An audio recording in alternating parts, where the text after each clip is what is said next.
大家晚上好啊！呢一集呢，就我哋講一個關乎全港打工仔最關心嘅話題，就係強積金啊。OK，今晚呢，就除咗我啦，同埋阿 Benjamin 以外呢，我哋請咗個嘉賓啊。Alvin 就係一間強積金受託人嘅 CEO。Alvin，不如你簡單介好，紹下自大家好啊！己啦。係多謝阿 Ben 同埋阿 Morris 嘅邀請啊！咁啊好開心同大家分享呢個題目，就係咧，我基本上咧日日夜夜都係負責緊呢樣嘢㗎啦，就係強積金係啦。我都明白，第一就係我哋每一個客戶同我即係每一個市民一樣咧，大家對我哋辛辛苦苦揾翻嚟嘅血汗錢咧好緊張嘅，係啦。咁所以咧，我哋都即係喺過去呢段日子咧，其實都睇到香港啦呢排啦個市好好啦，係咪啊？咁冇錯。所以咧，我哋都即係有機會可以藉此呢度分享下啊，究竟而家我哋睇即係香港嘅強積金點樣可以即係點樣幫助大家儲到一個好嘅退休嘅儲備，係啦。咁啊，所以多謝阿 Morris 同阿 Ben 俾我哋有一個平台可以分享下啦。嗯，唔好啊，唔好係啊，Alvin 嗱，點解想揀呢個 topic 咧？嗱，你頭先都講咗啦。中港股市咧就過去嗰大半年啊，都非常之暢旺啊，係咪先？個個都賺錢。咁但係咧，我哋今日咧就唔講啲悶嘅嘢嘅，我哋講一啲數據性嘅嘢。到底而家強積金去到咩規模咧？更好啊。加啲打工仔關心就係話，喂，資金回報係嘛？啲資金走向嘅問題。嗱，呢啲咧就真係決定到大家今年去到或者去到2026年咧，做啲咩決定啦？OK，好。Benjamin，你有啲咩補充先？好多觀眾都可能想從阿 Alvin 身上了解下，喂，其實而家學阿 Morris 話齋，中港股市升到咁好啦，下一步係點呢？其實成個市場嘅資金流入流出係點樣呢？喂，我好想知喎，好想聽下 Alvin 俾少少資料喎。咁 Alvin 介唔介意，不如將啲數據公開俾啲客戶知道？喂，其實而家走向係點呢？喂，好啊，好啊，嗱，其實咧又唔係啲咩嘢秘密嚟嘅，咁其實喺積金局咧早前咧已經係對外公佈咗一個咧，我覺得即係對我嚟講咧都係一個幾即係 eye catching 啊，即係幾觸目嘅一個數字啊。點解咧？因為咧，原來咧強積金嘅資產咧係突破咗幾多咧？15000億。喂，其實我諗翻轉頭，15000億係一個咩數字嚟嘅咧？我唔知天大家文數字。咧即係天文數天文字係咪啊？大家數字啊，攞數隻手指咧，究竟要數到幾多個零先係15000億？呢個亦都係代表咗我哋全香港400幾萬個打工仔咧，用咗廿幾年嘅時間啦嚇，真係辛辛苦苦儲落嘅一筆錢咧，原來累積到真係富可敵國啊！我成日都講嚇，點解咁講咧？知唔知香港財政儲備大概幾多啊？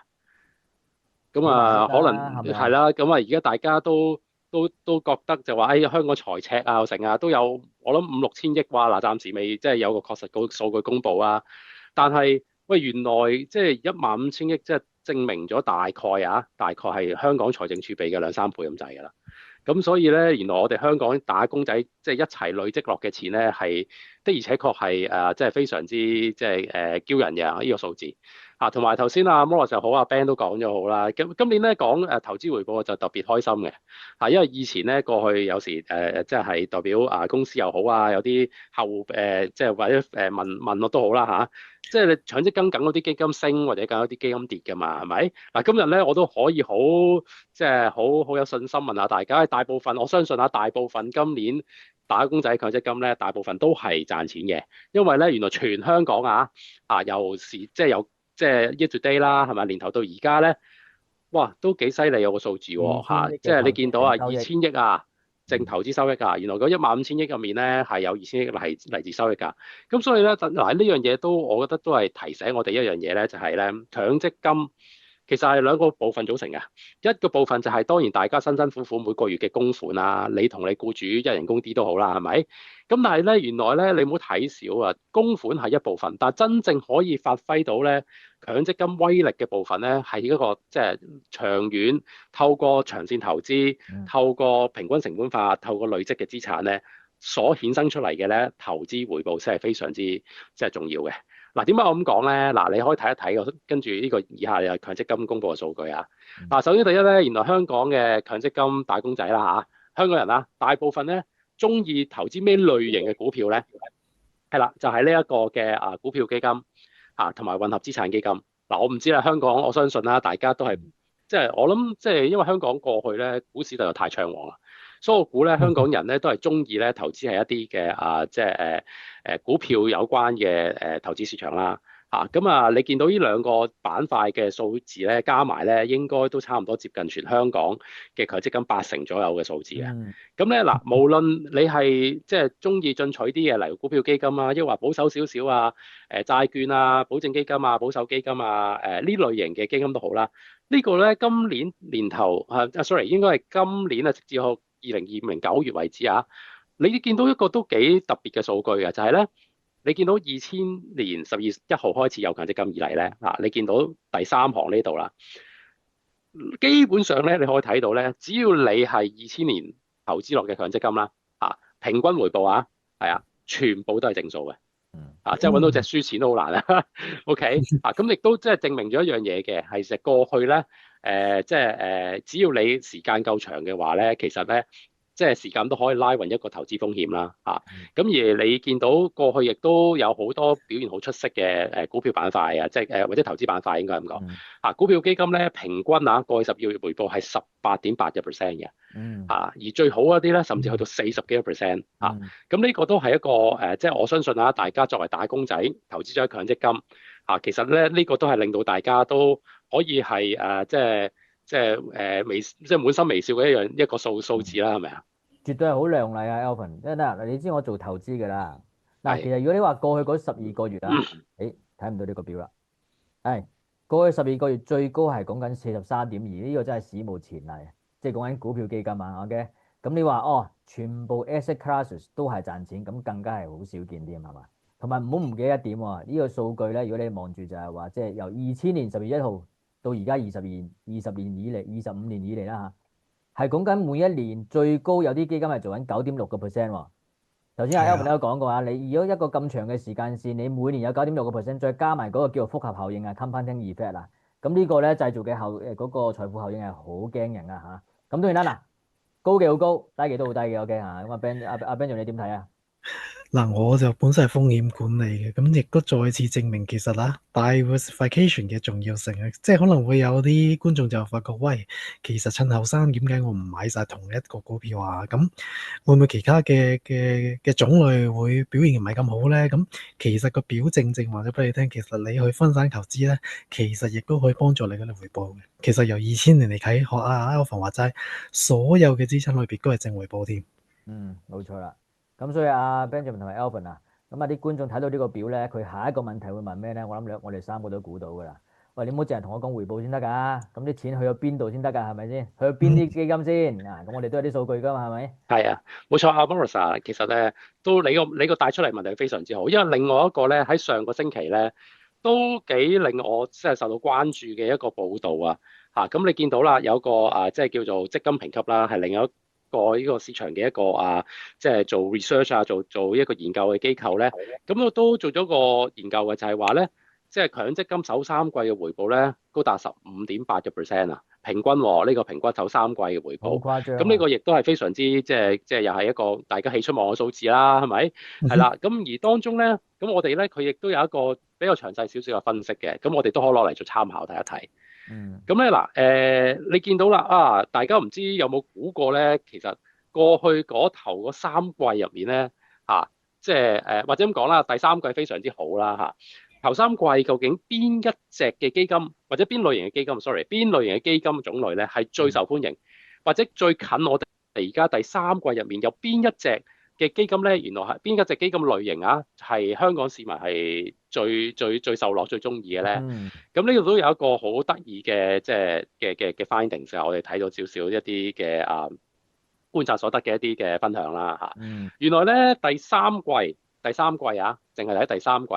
淨流入資產最高嘅一個嘅即係嘅基金類別咧，係美國股票基金喎，係美股基金喎咁咧，但係又得意嘅地方咧，就係咩咧？就係咧，原來佢即係 year to date 即係年頭到而家錄得嘅淨流入資產咧係負數嘅。咁即係話代表咩咧？頭嗰2季咧，原來好多人咧係嚟去喺美國股票基金咧係離開咗嘅。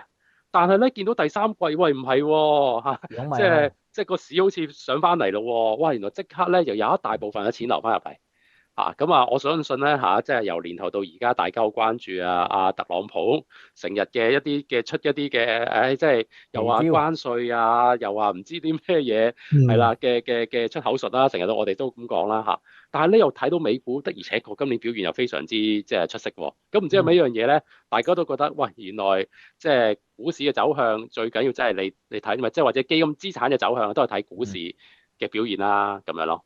冇錯，我又見到一樣嘢喎，Alvin 排緊嗯第三啦，第四啊個預設嗯投資策略基金，嗱呢個基金好得意啦嚇，咁啊大家如果啱入職又好轉工都好咧，去揀嘅時候呢個叫 DIS 啊嘛，係咪？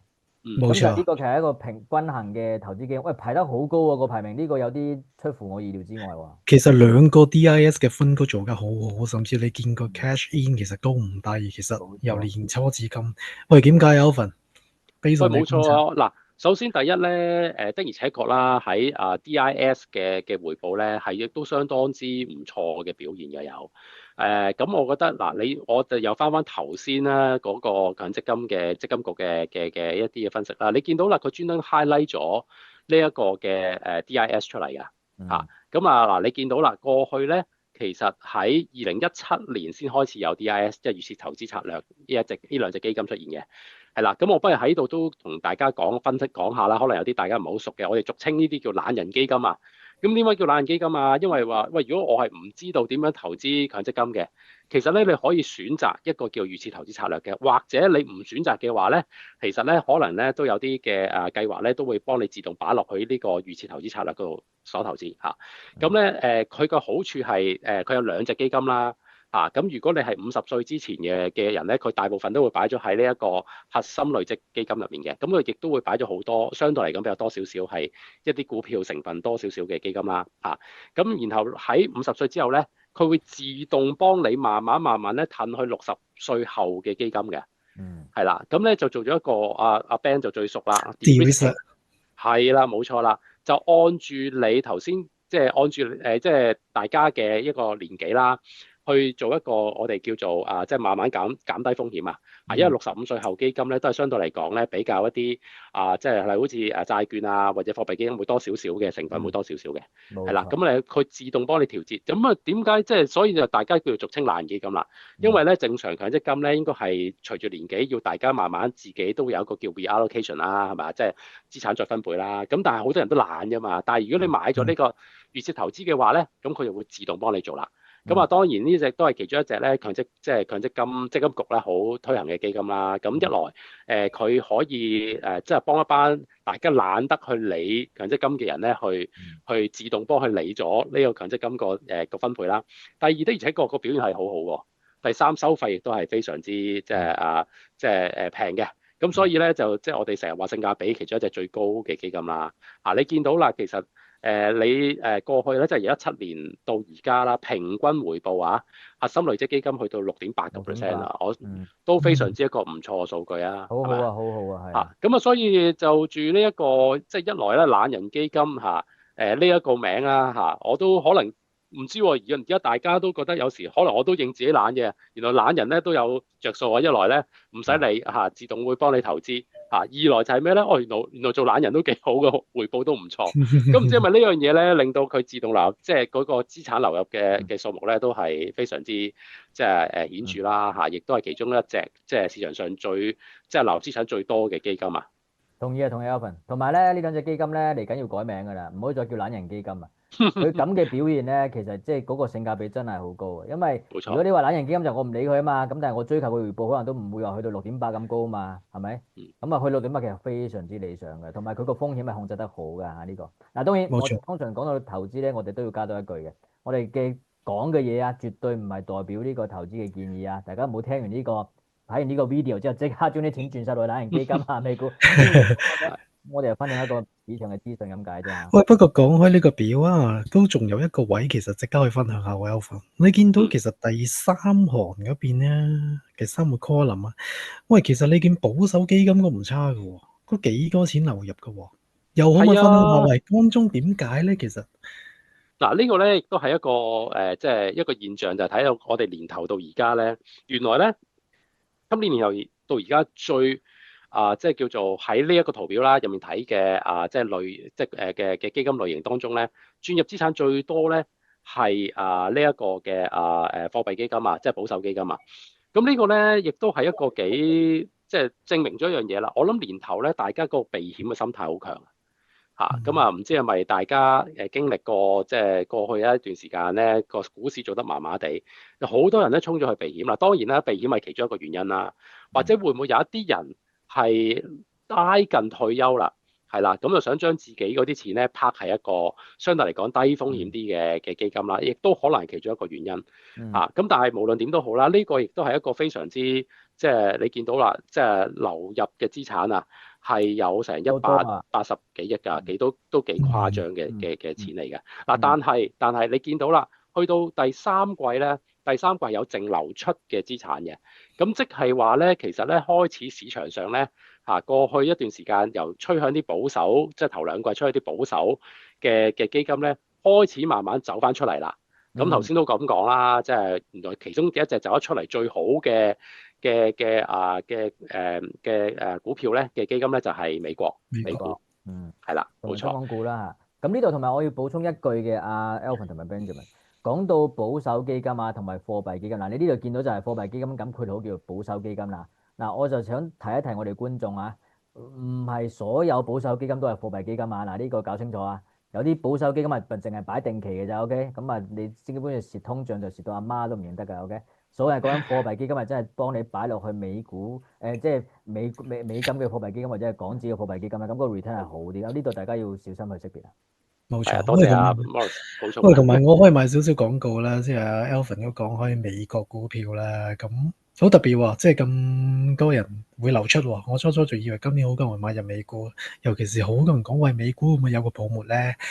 觀眾記住留意我哋下一條片啦，我哋下一條片會 touch 到呢一個 topic 㗎啦，絕對會。冇錯。不過咧，其實今年咧年頭到而家咧，環觀全球嚟講咧，大家知唔知道最好嘅股票市場應該係邊一個咧？年頭到而家係咪？係啊，呢個 Morris 最熟啦。咁應該肯定環球嚟講，環球中港股啦，唔使講。嗱，呢個有嘢嘅Alvin，我諗聽你嘅專業意見之前咧，我個人嘅觀察咧就係因為首先咧，我之前嘅強積金咧好多真係擺喺中港股嘅，咁大家都知道咧，經歷過一段好長時間好痛苦㗎，係咪先？如果你有觀察呢個恆指又或者係 A 股都好咧，其實係一路喺谷底嘅，OK？咁其實所以點解即係過去嗰12個月咧，頭先我哋見過一隻最好最高嘅回報咧，43點幾㗎嘛，係咪？就谷底反彈咁反彈有突添啦，係咪先？咁當然啦，即係所以係中港股係有段血淚史嘅。冇錯啊！咁我相信咧，阿 Morris 咧係代表咗好多香港人嘅心聲嘅，因為首先第一咧，你見到啦，原來咧坐喺香港嘅強積金嘅即係嘅資產入面嚟講咧，你見到最高咧大概15000億入面咧咁應該有3000幾億其實係擺咗香港同中國股票嘅，呢個即係始終都係香港人咧最熟悉嘅市場咧，即係 home buyers 我哋成日講投資。咁但係咧你見到今年年頭到而家咧，反而係流出資產咧，亦都係其中一個最多嘅基金市場啦。雖然係啦，大家都係覺得表現好好啊。嗱，呢樣嘢咧幾時醒覺咧？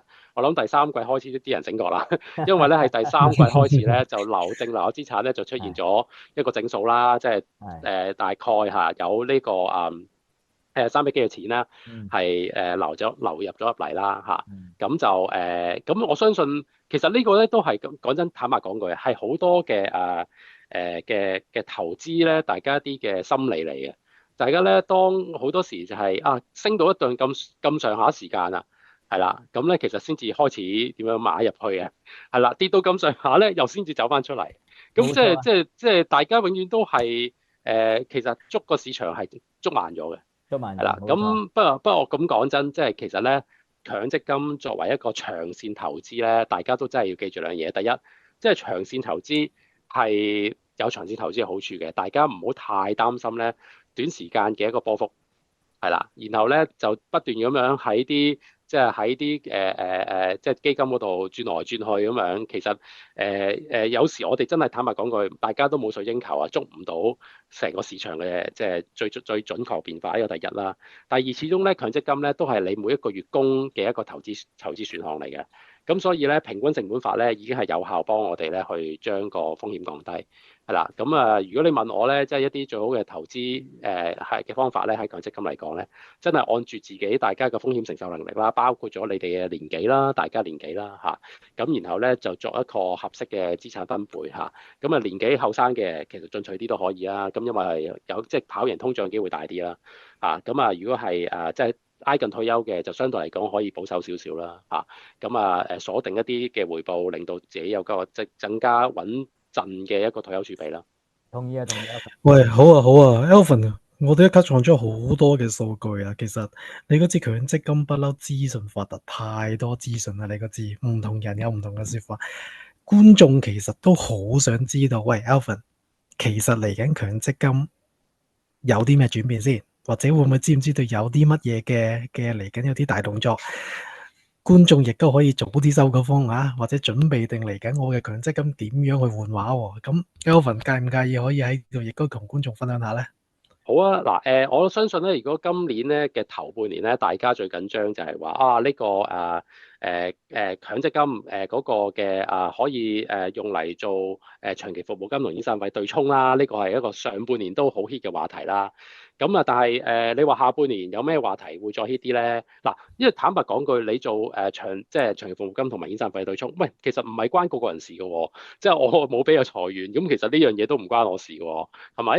咁但係有一樣嘢咧，就真係關每一個打工仔事啦。就可能大家咧喺早前咧，佢積金局都有去公佈過啦，就係我哋所謂嘅強積金全自由行啦，係啦。咁第一間我哋就因為咧積金局咧係喺都有一段時間諮詢啦，公眾啦對全自由行嘅一個嘅睇法啦。嗱，咁我嚟到呢度，不如我又好快講少少咩叫全自由行啦。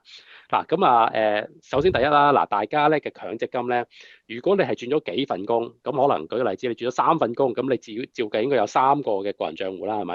咁3個個人帳戶咧，其實咧係大家可以選擇擺喺邊一個唔同嘅即係嘅service provider 嘅，即係唔同嘅強積金嘅公司啦，係咪？係啦，咁呢個係你自己話到事嘅喎。咁我問下大家啦，自己嘅作為打工仔嗰份強積金，即係仲每個月仲供緊嗰份啦，僱員僱主供緊嗰份啦，其實自己話唔話到事咧？咁大家即係如果心水清都知道，所謂嘅半自由行咧，就係話係話到事喎。透過半自由行，咁咧就可以選擇，即係我哋大家俗稱嘅呢一個，即係或者叫俗稱嘅半自由行咧，就係呢一個嘅僱員自選安排啊，係啦，就係將自己供，即係自己僱員嗰部分供嗰嚿錢咧，係可以選擇去唔同嘅provider 嘅，一年可以轉一次嘅。OK。咁所以咧，點解叫半自由行咧？因為只係選擇到自己供嗰份嘅咋，僱主供嗰份咧，你依然都係要跟翻僱主選用嗰個嘅即係嘅 scheme 嘅，嗰個強積金計劃咁但係咧，當全自由行推出咗之後咧，咁咧就連僱主嗰部分咧，你都可以自己選擇啦。咁啦，OK。咁所以咧，其實咧喺早前咧，即係強積金局咧都開始啦，就話喺立法會通過咗，要有個第一階段嘅實行，咁就但係當然啦，確實日期咧就未決定到啦，咁但係咧喺立法程序上已經係通過咗㗎啦。而積金局亦都強調啦佢話有第二階段啦咁亦都係終極嘅階段啦，就希望喺2026年即係下年咧就可以即係處理咗嗰個法律上嘅修改啦咁所以咧坦白講句啦，呢個全自由咧應該好不久將來咧大家可以睇到呢一個日子嘅出現㗎啦。咁呢個咧 Alvin 又係好大件事啊，因為我會想像到咧，下年嘅時候，當成個系統又開放咗出嚟，又自由行後又已經開放咗出嚟嘅時候咧，啲人就開始做嘢啦，係咪先？即係開始，喂阿 Benjamin 你間公司啲嘢好啲喎，阿 Alvin 你間公司啲嘢好啲，咁啊轉嚟轉去。咁但係有一樣嘢咧，我想提醒我哋觀眾就係話咧，全自由行之後咧就唔代表咧，大家需要去嗱嗱聲去改變自己個投資行為啊。OK，你唔好因為佢方便咁啊，可轉嚟轉去咁啊，聽講阿 A 好啲就轉去 A，聽講阿 B 好啲就轉去 B，最尾損失嘅係你自己啊。OK，冇錯。呢個係一個好好嘅 news 嚟嘅，我估應該香港好多市民其實一路等緊全自由行等咗好多年，其實我想講係啊，尤其是咧，我知道有啲即係有啲人咧，佢真係打一份工打咗10幾20年嘅。咁即係呢10幾年，因為我冇轉過工嘛，冇轉過工嘅話咧，其實我一定係要用僱主即係即係提供俾我嗰個嘅強積金計劃嘅。咁有時可能未必真係自己最想投資喺有啲，可能舉個例子咧，你有啲基金，你覺得有另外一個計劃會好啲嘅，其實你都冇得選擇。咁而家全自行就係幫到呢班市民去做到佢自己真係完完全全可以選擇自己強積金喺邊一個嘅計劃入面啊。非常好啊，非常好。呢一樣嘢都等咗好耐。我諗阿 Benjamin 同埋阿 Alvin 啊，我哋今晚咧都我哋講過啲強積金嘅資金流向啦，強積金嗰啲基金嘅表現啦，又講過未來嘅趨勢啦。嗱，咁啊呢一集真係非常之豐富嘅內容啊。咁啊最尾我諗有冇啲其他重要嘅資訊我哋想帶俾觀眾啊？我諗好多謝 Alvin 啦，上嚟分享咗強積金市場嘅動向啦，同埋嚟緊嘅走勢啦。觀眾我諗隨時如果有啲乜嘢嘅問題，真係想問下 Alvin 嘅，歡迎可以留言啦。同埋如果有啲乜嘢話題，有啲咩 topics，其實喂 Alvin 講得好啊，可唔可以再講多少少啊？即管留言啦，我哋絕對會再邀請 Alvin 上嚟同我哋分享強積金或者其他嘅話題。